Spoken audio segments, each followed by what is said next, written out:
11/4/2016. இந்த வாணியின் தலைப்பு, இனிமையான குழந்தைகளே, நீங்கள் இப்போ சத்தியமான தந்தையின் மூலமாக உண்மையான விஷயங்களை கேட்டு வெளிச்சத்தில் வந்திருக்கிறீங்க. அதனால் உங்களுடைய கடமையே என்னன்னா, நீங்கள் மட்டும் வெளிச்சத்துக்கு வந்தால் போதாது, இருளில் இன்னும் எத்தனை பேர் இருக்கிறாங்க அத்தனை பேரையும் வெளிச்சத்துக்கு கொண்டுட்டு வர்றது தான். பாபா நேற்று வானிலை சொல்கிறாரு, உலகம் மிகப்பெரிய காடு, ஒரு இடத்துல வேட்டையாட கிடைக்கலன்னா இன்னும் வெளியில் போய் வேட்டையாடுங்க. எத்தனை பேர் இருக்கிறாங்க பாபா குழந்தை ஆகிறதுக்கு, பலி ஆகிறதுக்கு? வேட்டையாடிட்டு வாங்க அப்படின்னு சொல்கிறார். அதனால் இருளில் இருக்கிறவங்கள வெளிச்சத்துக்கு எடுத்துகிட்டு வர்றது தான் உங்கள் வேலை. ஏன்னா உண்மையான அப்பா கிட்ட வந்து உண்மையான விஷயத்தை கேட்டு நீங்கள் வெளிச்சத்துக்கு வந்துட்டீங்க. மற்றவங்க எல்லாம் இன்னும் தூங்கிட்டு இருக்கிறாங்க. வெளிச்சத்துக்கு எடுத்துகிட்டு வர்றது தான் உங்கள் கடமை. கேள்வி: குழந்தைகளாகிய நீங்கள் மற்றவங்களுக்கு ஞானம் சொல்லும்போது எந்த ஒரு விஷயத்தை நிச்சயம் நினைவில் வச்சுக்கணும்? பாபா கிட்ட இருந்து ஞானம் சொல்லும்போது அடிக்கடி உங்கள் வாயிலிருந்து பாபா பாபான்னு சொல்லிக்கிட்டே இருக்கணும். சொல்கிறது நீங்களோன்னு அவங்க நினச்சிடக்கூடாது. பாபா சொல்கிறார், பாபா சொல்கிறார். நான் யாரோ சொல்கிறாருன்னே சொல்லின்னு இருக்கிறீங்கன்னு கூட கேட்குறாங்க நிறைய பேர். கடவுள் சொல்கிறாருன்னு கேட்டால் கூட என்ன பண்ணுறது, அப்படி தூங்கின்னு இருக்கிறாங்க. கடவுள் சொல்கிறாருன்றதை ஏற்றுக்கல. அதான் அடிக்கடி உங்கள் வாயிலிருந்து பாபா பாபான்னு சொல்லிக்கிட்டே இருங்க. அது இல்லாமல் மனசுக்குள்ளேயும் பாபாட்ட பேசிக்கிட்டேவும் இருக்கணும். இதனால் உங்களுடையது என்பது முடிஞ்சு போயிடும். சொத்தும் நினைவு இருக்கும். பாபா சொல்கிறாருன்னா பாபாவுடைய சொத்துக்காக நீங்கள் அந்த ஞானத்தை கொடுக்குறீங்கன்றதும் உங்களுக்கு ஞாபகம் வந்துடும். பாபான்னு சொல்கிறதுனால சர்வ வியாபின்ற ஞானம் முதலே அழிஞ்சிடுதுன்றார். பாபா வந்து சொல்கிறாருன்னா அப்போ எல்லா இடத்துலையும் இருக்கிறாரா? எங்கே இருக்காரு? அவர் வந்து சொன்னார்னா எல்லா இடத்துலையும் நிறைஞ்சவர் இல்லைன்னு அதிலே ப்ரூவ் ஆயிடுச்சு இல்லையா? ஸோ அந்த ஞானம் முதலே அழிஞ்சிடுது. ஒருவேளை யாராவது பகவான் சர்வவியாபின்னு சொன்னாங்கன்னா பாபா எல்லோருக்குள்ளேயும் எப்படி இருக்க முடியும்னு கேளுங்க. எவ்வளோ பெரிய விஷயம் பாருங்கள். சூப்பர். மலேசியாவில் ஆத்மாஸ்டி சிஸ்டர்ன்ட்டு இன்டர்நெட்டில் ஒரு வீடியோ போட்டாங்க. அவங்க தனியாக ஒரு இடத்துக்கு போய் சேவை பண்ணியிருக்கிறாங்க. அந்த சிஸ்டர் எப்படி சொல்கிறாங்கன்னா சூப்பராக சொல்கிறாங்க. என்னென்னா, ஒரு வீட்டில் போய் எல்லாரையும் வர வச்சு அங்கே ஞானம் கொடுக்குறாங்க. இப்போ பாருங்கள், நாம் வந்து இறந்ததுக்கப்புறம்தான் ஆத்மாவை பற்றியே கவலைப்படுறோம். இருக்கிற வரைக்கும் உடம்புன்றோம். இறந்ததுக்கப்புறம் ஆத்மா சாந்தி அடையணுன்றீங்க. திடீர்னு ஆத்மா சாந்தி அடைஞ்சிடுமா? இருக்கும்போதே அதுக்கான வேலையை செஞ்சால் தான் அது அமைதியாக இருக்கும். அந்த ஞானத்தை தான் இப்போ கொடுக்குறோம். இருக்கும்போது அதை எப்படி அமைதியாக வச்சுக்கணும்னு சொல்கிறோம். சூப்பராக இருக்குது இல்லை இந்த இது? இறந்ததுக்கப்புறம் தான் ஆத்மா. அப்போ ஆத்மாவுக்கு ஏதோ ஒன்று பண்ணுறது எப்போ? இறந்ததுக்கப்புறம் அதுவும் வேற யாரோ பண்ணுறாங்க. வேற யாரோ என்னத்த பண்ண முடியும்? இதுவே அசாந்தியான ஆத்மா. சரீரத்தில் இருக்கிறது அசாந்தியான ஆத்மா. இது சரீரத்தை விட்டு போன ஆத்மாவுக்கு எப்படி சாந்தி கொடுக்கும்? சூப்பர் இல்லை? அது ஒரு நல்ல இது. சரி, பாடல். இப்போ பாபா சொல்கிறாரு, அப்போ சர்வவியாபின்னு சொன்னால் நீங்கள் சொல்லுங்கள், அவர் எப்படி எல்லாருக்குள்ளேயும் இருக்க முடியும்? கடவுள் சேர்த்து ஆத்மாவுக்கு சாந்தி சுபபாவனை வைங்கன்றார். அது இயற்கையும் சேர்த்து அப்படின்னு அது என்ன? இயற்கைக்கும் சேர்த்து அமைதியை உங்களால் கொடுக்க முடியும் அப்படின்னு சொல்ல. இயற்கைக்கும் நல்லா இருக்கணும்னு நீங்கள் நினச்சிங்கன்னா அமைதி அவர் தான் நல்லா இருக்கிறது இல்லையா? சுபபாவனை வைங்க. ஆத்மாவுக்கு இயற்கையோடு சேர்த்து அனைத்து ஆத்மாக்களுக்கும் சுபபாவனை வைங்க அப்படின்னு சொல்லியிருந்தார். இன்னொன்று பாருங்கள், ஒரு பிரதர் லோட்டஸ் டி வாசன்ட்டு அவர் இன்டர்நெட்டில் நல்லா சேவை பண்ணுறாரு. சூப்பராக டெக்ஸ்ட் மெசேஜிலே படம் போட்டு அழகாக பக்தி மார்க்கத்துக்கு ஏற்ற மாதிரி. அதில் அவர் சொல்கிறாரு, இறைவன் ஒருத்தருக்குள்ளே இருந்தால் அப்படி ஒரு ஆனந்தமாக இருப்பார். ஏன்னா அவர் பேரானந்த ஸ்வரூபமானவர். இன்னைக்கு உலகத்துல எல்லாம் ஆனந்தமாவா இருக்கிறாங்க. அப்போ எப்படிங்க இறைவன் இருக்க முடியும்? என்ன மாதிரி பாயிண்ட் இல்லையா? சம பாயிண்ட். எனக்கு ரொம்ப ஆச்சரியமாக இருந்துச்சு. எப்படா இப்படியெல்லாம் பாபா எப்படியெல்லாம் சேவை பண்ணுறாரு இல்லையா? அதுதான். சரி, பாடல். இன்று இருளில் இருக்கிறான் மனிதன். ஓம் சாந்தி. நான் அமைதியான ஆத்மா. குழந்தைங்க, அதுவும் நேற்று வானிலை பாபா சொல்கிறாரு, சுயஸ்வரூபமாக என்னென்னலாம் வர்ணனை செய்கிறீங்க நீங்கள்? ஆத்மா நான், சாந்த ஸ்வரூபமானவன், ஆனந்த ஸ்வரூபமானவன், எல்லாத்தையும் இப்போ நடைமுறையில் எடுத்துகிட்டு வாங்க, அனுபவத்தில் எடுத்துகிட்டு வந்துருக்கணும் இந்நேரணுன்றார். எவ்வளோ நாள் தான் முயற்சி பண்ணிக்கிட்டே இருப்பீங்க? கடைசியும் பண்ணிகிட்டே இருப்பீங்களா? ஞானத்துடைய பலனை காட்டுங்க. ஞானத்தை முதல்ல முடியுங்கன்றார். பலன், அந்த பலன் என்னது? பாபாவுக்கு சமமான நிலை, அது ஆகுங்கன்றார். சரி, இப்போ பாபா சொல்கிறார், ஓம் சாந்தி. குழந்தைங்க என்ன சொன்னாங்க? யாரை கூப்பிட்டாங்க? ஓ ஞானக்கடல் மற்றும் ஓ ஞானசூரியன் பாபா. பகவானுக்கு தான் அப்பான்னு சொல்லப்படுது இல்லையா? பகவான் தந்தை என்றால் நீங்க எல்லோரும் குழந்தைங்க, நாங்க இருட்டுல இருக்கிறோம் அப்படின்னும் குழந்தைங்க சொல்றாங்க. தாங்கள் எங்களை வெளிச்சத்துக்கு கொண்டுட்டு வாங்க பாபா அப்படின்னு சொல்றதுனால தந்தையை அழைக்கிறார்கள்னு தெளிவாகுது இல்லையா? நாங்க இருட்டுல இருக்கிறோம். இன்னும் கேட்டீங்கன்னா இந்த உலகம் அழிஞ்சா தேவையில்லன்னு நினைக்கிற அளவுக்கு துக்கத்துல துடிக்கிறவங்க நிறைய பேர் இருக்கிறாங்க. உலகம் அழியுனா அப்பாடா அதை தான் நான் எதிர்பார்க்குறேன், எப்போ முடியும்? ஒரு ஸ்கூல் பொண்ணு சொல்லுது, 8வது படிக்கிற பொண்ணு, பிரதர் எப்போ பிரதர் உலகம், எனக்கு இந்த உலகமே பிடிக்கல பிரதர் இல்லையா? உடனே அவங்க அக்கா எதிரே உட்காந்து முறைச்சின்னு இருக்கு, ஏன் வீட்டில் உனக்கு அவ்வளோ டார்ச்சர் கொடுக்குறாங்களா அப்படி? இல்லைக்கா ஸ்கூலில் அப்படின்னு சொல்லு. அதுதான், ஏன்னா ஸ்கூல்லையும் டார்ச்சர் தான். சரி, அப்போ பாப்பா சொல்கிறாரு, அப்போ இருட்டில் இருக்கிறோம் எங்களை வெளிச்சத்துக்கு வாங்கப்பா அப்படின்னு கூப்பிட்றாங்கன்னா இறைவனை தான் கூப்பிட்றாங்க. அப்போ அவர் அப்பான்னு உங்களுக்கு ப்ரூவ் ஆகுது தானே? அப்பா கிட்ட தானே உரிமையாக வா போன்னு கூப்பிட முடியும். அவர் ஞானக்கடல், ஞான பாபான்னும் அவரை தான் நாம் கூப்பிட்றோம், ஞான சூரியன் பாபா அப்படின்ட்டு. அப்போ பாபான்னு சொன்னாதான் அன்பு வருது. ஈஸ்வரன் சிவன் அப்படியே இனிமை நிறைந்த மாதிரி இருக்குது அந்த வார்த்தை பாபா அப்படின்னு. ஒரு பாட்டு பாடக்குள்ள கூட பாபான்ற வார்த்தை ஒரு அழகா இருக்குது, நல்லா இருக்குது. ஏன் அழகா இருக்குதுன்னா அவங்க அப்பான்ற பாவனையில பாடுறாங்க. அதுதான் இங்க பாபான்னு அவர் சொல்றது அப்பாவை தான் சொல்றாரு. அப்பானா தான் அன்பு வரும். ஈஸ்வரனே, கடவுளே, கர்த்தாவே, அல்லாவே, ஜெகோவானா வராது. ஜெகோவாவே, ஜெகோவா தேவன் அப்படின்ட்டு பிரார்த்தனை பண்றாங்க ஜெகோவின் சாட்சிகள்ல. ஜெகோவா தேவன், இன்று நீர் இதை சொன்னீர்கள், நான் இதை சொன்னேன். இதுலயே ஒரு டிஸ்டன்ஸ் வருது. அப்பா கிட்ட இப்படியா பேசுவோம்? இன்னமும் வாக்கு மூலம் கோர்ட்ல படிக்கிற மாதிரி படிச்சுன்னு இருக்கிறாங்க இல்ல. அப்பான்னு சொன்னாதான் அங்க அன்பு வருது. இதே சிவானி சிஸ்டர் சொல்லுவாங்க, உங்க அப்பா கிட்ட எப்படி பேசுறதுன்னு பக்கத்து வீட்டுக்காரன் உங்களுக்கு எழுதி கொடுப்பானா? நீங்க தானே பேசணும். அப்ப யாரும் எழுதின ஸ்லோகங்கள் இதை பாடிட்டு இருக்கிறீங்க. எவ்வளவு சூப்பர் பாயிண்ட் இல்லையா? அது சூப்பரா சொன்ன. அப்ப பாபா நாங்க இருட்டுல வந்துட்டோம், இப்ப நீங்க மீண்டும் ஞானத்தினால எங்களுடைய தீபங்களை ஏற்றி வையுங்கள், ஞான தீபங்களை ஏற்றி வைங்க. ஏன்னா ஆத்மாக்களின் தீபம் இப்ப அணைஞ்சு போயிடுச்சு. இந்த ஞான நெய்யை ஊத்தி ஊத்தி ஆத்மா தீபத்தை ஏத்துற இல்லையா இந்த ஞானத்தின் மூலமாக. ஏன்னா ஆத்மா தீபம் அணைஞ்சு போயிடுச்சு. மனிதர்கள் அதுதான் இன்னொன்னு கூட சொல்ல, பாபாவை நினைக்க நினைக்க இந்த ஜோதி பிரகாசமா எரியும், மற்றவங்களை நினைக்க நினைக்க மீண்டும் மங்கமாயிடும்.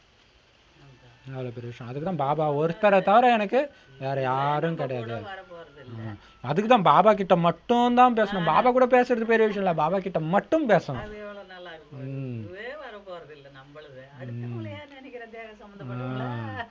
சூப்பர் இல்ல? இதை யார் சொன்னா? பட்டியில. சரி சரி. மனிதர்கள் இறந்துட்டாங்கன்னா 12 நாளுக்கு தீபம் ஏத்துறாங்க. ஒருவர் தீபம் அணையாமல் இருக்கிறதுக்காக எண்ணெய் ஊத்துறதுக்காக பக்கத்திலே வேற உட்காந்துட்டு இருக்கிறாரு. பாரதவாசியாக நீங்க வெளிச்சத்துல, அதாவது பகல்ல இருந்தீங்க 2500 வருஷத்துக்கு முன்னாடி, இப்ப இரவுல இருக்கிறீங்கன்னு பாபா புரிய வைக்கிறாரு. 12 மணி நேரம் பகல், 12 மணி நேரம் இரவுன்றது எல்லைக்குட்பட்ட விஷயம். இது 2500 வருஷம் பகல், 2500 வருஷம் இரவுன்றது எல்லைக்கு அப்பாற்பட்ட பகல், எல்லைக்கு அப்பாற்பட்ட இரவு, எல்லையற்ற இரவுடைய விஷயம். சத்தியுகம் திரேதாயுகம்ன்றது பிரம்மாவுடைய பகல், துவாபரயுகம் கலியுகம் பிரம்மாவுடைய இரவு. இது கீதையிலும் இருக்குது. ஆனா அந்த பிரம்மாவுக்கு எது பகலோ அதே தான் நமக்கும் பகல்ன்றது இல்லை, அது சொர்க்கம்ன்றதும் இல்லை. அதுதான். ஸோ பிரம்மாவுக்கு எது பகலோ அது நமக்கும் பகல், பிரம்மாவுக்கு எது இரவோ நமக்கும் இரவு. பிராமணர்களுக்கு இரவுல தான் இருள் ஏற்படுது. மனிதர்கள் ஏமாந்து கொண்டே இருக்கிறார்கள். பாபா சொன்னார் இல்லையா, என்னை நீங்க நினைவு செய்யணும், முயற்சி செஞ்சு நினைவு செய்யலைன்னா ஏமாந்துக்கிட்டே இருப்பீங்க, மாயா ஏமாத்திக்கிட்டே இருக்கும் இல்லையா? பாபா சூப்பரா சொல்றாரு, முயற்சி எவ்வளோ நேரத்துக்கு பண்ணுவீங்க, எவ்வளோ நேரம் தான் பண்ணிக்கிட்டே இருப்பீங்க அப்படின்னு சொல்றாரு. சூப்பரா. எவ்வளோ நேரம் தான் ஏமாந்துட்டே இருப்பீங்க, எவ்வளோ நேரம் தான் மாயா வந்துச்சுன்னு சொல்லுவீங்க. பகவானை தேடுறதுக்காக நாலாபுறமும் சுற்றி அலைஞ்சிக்கிட்டே இருக்கிறாங்க. ஆனா பரமாத்மாவை அடைய முடியல. பரமாத்மாவை அடையிறதுக்காகத்தான் பக்தி செய்யறாங்க. துவாபர யுகத்துல இருந்து பக்தி ஆரம்பமாகுது. அதாவது ராவண ராஜ்யம் ஆரம்பமாகுது. எப்ப தேடுறாங்க, தான் யார் ஆத்மா அப்படின்றத மறக்கிறாங்களோ அப்ப தேட ஆரம்பிக்கிறாங்க. இதை யாராவது என்கிட்ட சொல்லுவாங்களான்னு தேடிட்டு இருக்கிறாங்க. தன்னையும் தேடுறாங்க, அப்பாவையும் தேடுறாங்க. கடைசி வரையிலும் தேடிக்கிட்டே இருக்க வேண்டியதுதான். இதுல வேற பெருமையாக ஒருத்தர் பஸ்ஸில் நோட்டீஸ் கொடுக்குறான், அதை பார்த்துட்டு எல்லாம் படிச்சுட்டு எல்லாம் சூப்பராக இருக்குது, ஆனால் இந்த செம்பொன் நிறமான உலகன்றீங்க பாருங்க, அதை மட்டும் அழிச்சிடுங்க. உண்மையா ஆயிடுச்சு போல. ஏன்னா அவர் யோகத்தில் நட்சத்திரம் மாதிரி அனுபவம் ஆச்சான், செம்பொன் நிறம் வரலையாம். அதனால நீங்கள் முன்னாடியே கொடுத்துட்டீங்கன்னா இவங்களுக்கு ஏற்கனவே ஒரு எண்ணத்தோட உட்காருவாங்களாம். அதுக்கு அது தப்பு இல்லையாம், தப்பாம். தேடணுமா, அவங்க தேடுறது தான் அவருக்கு பிடிச்சிருக்குதான். அதில் வேற இன்னும் ஒரு அகங்காரத்தில் சொல்கிற, இதெல்லாம் நான் உங்களுக்கு சொல்லணும்னு ஒன்றும் எங்களுக்கு அவசியம் கிடையாது. என்ன பண்ணுறது? அதுதான் சரி. அப்போ நாம் நோட்டீஸ் அடித்து கொடுக்குறோமேன்றதா அவருக்கு தெரியல, அதுதான் ட்ராமா. சரி, அப்போ பாபா சொல்கிறாரு, அதாவது ராவண ராஜ்யம் ஆரம்பமாகுது. தசராவை பற்றி கூட ஒரு கதை உருவாக்கப்பட்டிருக்கு. கதைகள் எப்பவுமே மனதை கவரும் வகையில் தான் உருவாக்குவாங்க. எப்படி சினிமா, நாடகம் இதெல்லாம் உருவாக்குறாங்களோ அதே மாதிரி தான் இந்த கதையை உருவாக்குறதும். ஸ்ரீமத் பகவத்கீதை தான் உண்மையானது. பார்த்தீங்களா, அதுலேயும் மகாபாரதத்தை வந்து தனியாக பிரித்து வைக்கிறாங்க ஸ்ரீமத் பகவத்கீதைன்னு. மகாபாரதத்தில் ஒரு அங்கம் தானே, ஏன் பிரித்து வைக்கணும்? ஏன்னா அதுதான் உண்மையானதுன்றார் பாபா. ஏன்னா மகாபாரதம் உண்மைன்னா அதில் ஊறப்பட்ட பொய் தான் இருக்குது இல்லையா, அந்த மாதிரி இல்லாமல் இருக்கிறாங்க. அதான் பாபா சார். மற்றபடி அவங்க உருவாக்குற கதை, தசரா கதை எல்லாமே காதுக்கு இனிமையான விஷயங்கள், மற்றபடி எல்லாம் பொய் தான். பரமாத்மா குழந்தைகளுக்கு ராஜயோகத்தை கற்பித்தார், ராஜ்யம் கொடுத்தார். பிறகு பக்தி மார்க்கத்தில் உட்கார்ந்து அதை கதையாக உருவாக்கிடுறாங்க. வியாசர் கீதையை உருவாக்கினார், அதாவது கதையை உருவாக்கினார். பாபா கீதையை கொடுக்கிறார், அதாவது கதையாக உருவாக்கிட்டார். உண்மையான விஷயத்த பாபா மூலமாக இப்போதான் நீங்கள் கேட்டுக்கிட்டு இருக்கிறீங்க. எப்பவுமே பாபா பாபா என்று கூற வேண்டும். பரமாத்மா நம்முடைய பாபா ஆவார், புது உலகத்தை படைப்பவர். எனவே நிச்சயம் அவர்கிட்ட இருந்து நமக்கு சொர்க்கத்தின் சொத்து கிடைக்கணும். எப்படி சூப்பராக சொல்றாரு பார்த்தீங்களா. பரமாத்மா யாரு? கடவுள்னா யாரு தெரியுமா? எங்க அப்பா. அவங்க அப்படியே அவர் யாரு தெரியுமா, அல்லாவெல்லாம் யாரையும் பார்க்க முடியாது. தினம் தினம் எங்களுக்கு பாடம் சொல்லி கொடுத்துருக்காரு, டீச்சர் அவரு இல்லையா. அவங்க அதுதான். அப்போ பாபா சொல்றாரு, நம்மோட பாபா பரமாத்மா அந்த ஒரு அதிக பாபா சொல்றாரு, உங்களுக்கு பிரச்சனை ஏதோ தலையில சுமையை தூக்கிக்கிறீங்களே, எதுவும் எல்லாத்துக்கும் ஒரு தீர்வு என்ன தெரியுமா? கம்முன்னு உட்காருங்க, ரிலாக்ஸா உட்காருங்க. நேத்து வானில ரிலாக்ஸா உட்காருங்க, போதையில உட்காருங்க, என் கூட உட்காருங்க, அதிகாரத்தோட உட்காருங்க, நான் யாரோட குழந்தைன்ட்டு, மற்றதெல்லாம் நான் பார்த்துக்கிறேன்.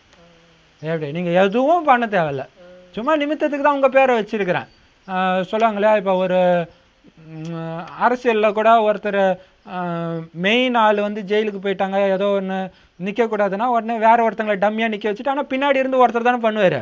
அதே மாதிரி தான் இங்கே பாபா பண்ணிட்டு இருக்கிறார் இல்லையா. அவ்வளோதான். அதான் பாபா சொல்றாரு.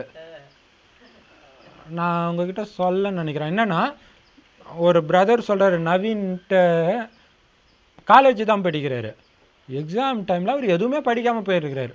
இருந்தாலும் பாபா அந்த யோகா போதையில பாபா கிட்டே பேசிக்கிட்டே இருக்கிறாராம். அவர் எக்ஸாம் எழுதின ஞாபகமே இல்லையா. பார்த்தா அவர் தான் ஃபர்ஸ்ட் மார்க் ஆனதுல. இப்போ எவ்வளோ பெரிய விஷயம். அதுதான் அதுதான் நேத்து வானிலை சொல்றாரு பாபா, நீங்க என்கிட்ட கனெக்ஷன், பவர் ஹவுஸோட கனெக்ஷனை மட்டும் கிளியர் பண்ணிட்டு சும்மா அங்க நில்லுங்க, உங்க வாய் பேசுதா இல்லையான்னு பாருங்க, சொற்பொழிவாட்டுறதுக்கு சொல்றாரு. அதுதான். நீங்க என்ன பண்ணுங்க, நானே எப்படி பண்றது, இந்த எப்படின்னு வார்த்தை வந்துச்சுன்னா, இந்த கரண்ட் ஒயர்ல நடுவில் பிளாஸ்டிக் ரப்பரை வச்சா என்ன ஆகும், கரண்ட் கட் ஆகிடும். 2 ஒயர் நேராக போகுது, 2 ஒயரை இணைச்சா சப்ளை போகும், அதுக்கு பதில் நடுவில் ஒரு ரப்பரு பிளாஸ்டிக்கை வச்சிங்கன்னா என்ன ஆகும், கட் ஆகிடும்.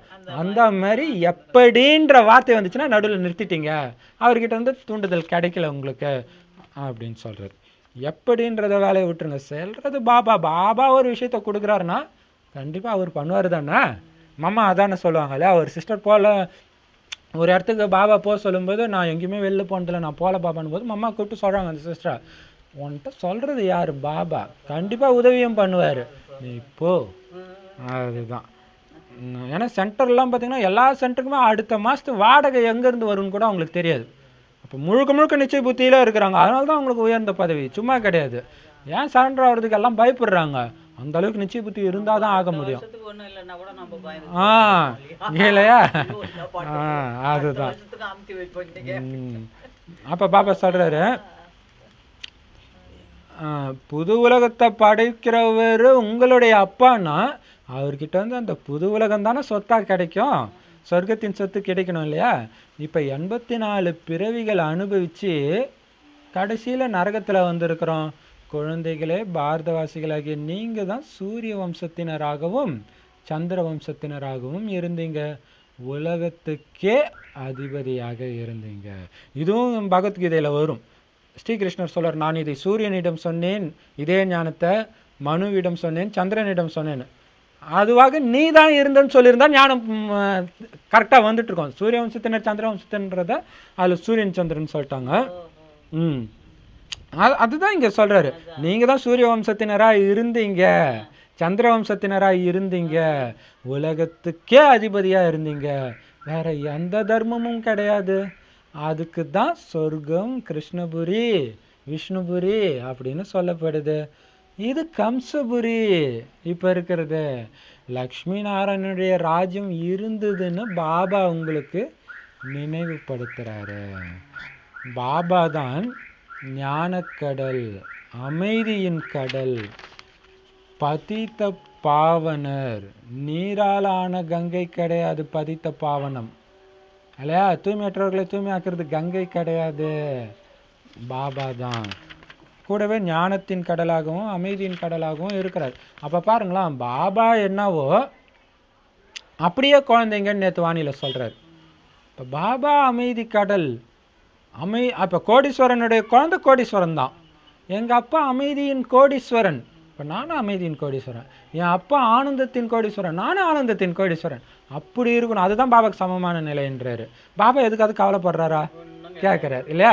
இத்தனை உங்களுக்கு 2 குழந்தை, ஒரு அப்பா அம்மா, ஒரு மனைவி, ஒரு கணவன் இருக்கிறதுக்கே இவ்வளோ சுமைன்றீங்களே, பாபாவுக்கு எத்தனை கோடி குழந்தைங்க, எல்லாம் கஷ்டப்பட்டு தான் இருக்காங்க. அவரு என்ன ஐயோ என் குழந்தை கஷ்டப்படுதுன்னு துடிக்கா சரி, எல்லாத்துல வந்து விடுபட்டு சாட்சியா இருக்கிறார். அவருக்கு சமமாக்குறதுக்காக தான் உங்களை விடுபட சொல்றாரு இல்லையா.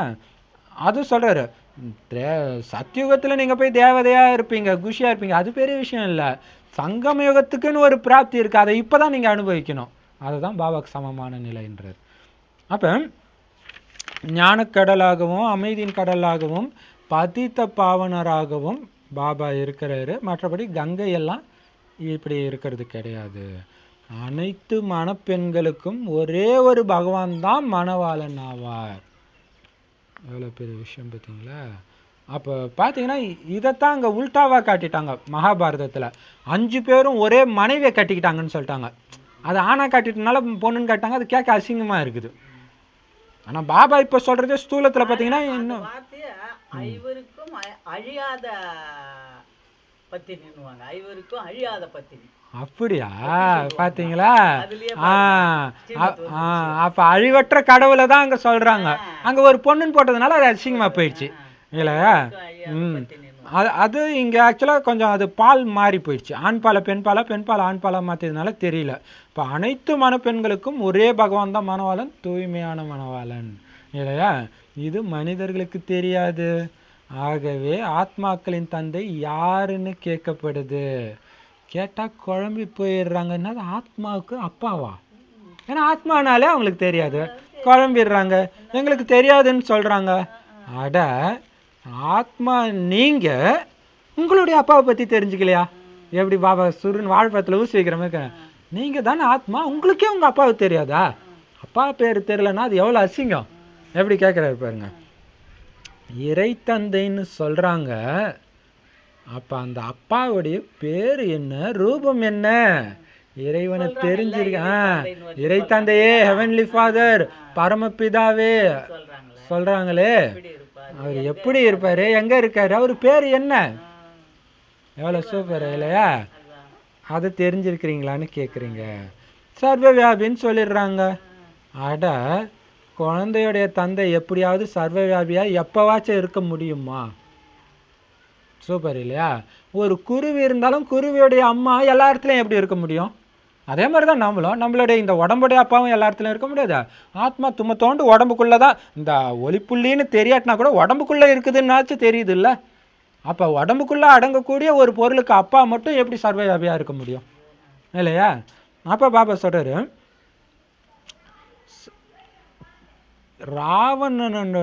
ராவணனின் அசுர வழிப்படி எவ்வளவு முட்டாளாகி போகிறாங்க. தேக உணர்வு தான் நம்பர் 1 இல்லையா? அந்த அசுர வழி வந்ததுனால தான் இந்த அளவுக்கு சிந்திக்க முடியாத அளவுக்கு அஞ்ஞானம் நிறைஞ்சவர்களாக ஆகிட்டாங்க. அதுலேயும் தேக உணர்வு தான் ராவணனுடைய மிகப்பெரிய விஷயம். ராவணன் தேக உணர்வு கொடுத்து தான் என்ட்ரி ஆகிறார். விகாரங்கள்லாம் அப்புறம் எப்போ தான் உடம்புன்னு நினைக்க ஆரம்பிக்கிறாங்களோ அப்போ தான் வருது. தன்னை ஆத்மான்னு உறுதிப்படுத்திக்கல, நான் இன்னார்னு சொல்லிக்கிறாங்க. இது சரீரத்தின் விஷயம் ஆகிடுச்சு.